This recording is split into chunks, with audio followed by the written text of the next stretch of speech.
મને વિચાર એટલા માટે આવ્યો કે જે પ્લેન ક્રેશમાં આપણા સીએમ ભૂતપૂર્વ વિજયભાઈ રૂપાણીનું ડેથ થયું છે, બધા એની શ્રદ્ધાંજલિઓ માટે અનેક ભાવનાઓથી વ્યક્ત કરે છે. મેં મારી ભાવનાઓ પોર્ટ્રેટ મહેંદી દ્વારા એને અર્પણ કરેલી છે.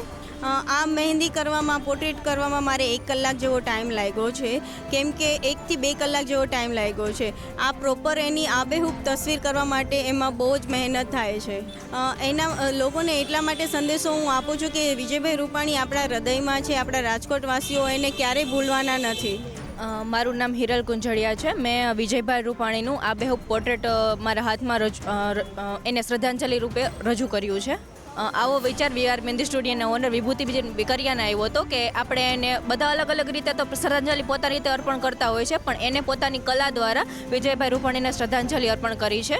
નહીં, હું એમના પરિવારને પણ નથી મળી અને વિજયભાઈ રૂપાણીને પણ નથી મળી, પણ તો પણ એણે જે આપણા માટે કર્યું છે ને એના માટે મારા દિલમાં બહુ જ લાગણી છે કે એમણે બહુ જ સારા કામ કર્યા છે ગુજરાત માટે અને રાજકોટ માટે પણ. રાજકોટ વિજયભાઈ રૂપાણીએ બહુ સારા કામ કર્યા છે. રાજકોટ માટે ઓવરબ્રિજ બનાવ્યા છે કે ઇન્ટરનેશનલ એરપોર્ટ બનાવ્યા છે, જે નવી ટેકનોલોજી દ્વારા એણે પોતાની રીતે પ્રયત્નો દ્વારા રાજકોટને આગળ લાવ્યા છે. પણ હવે એ નથી તો ઘણી બધી ખોટ તો અનુભવાશે.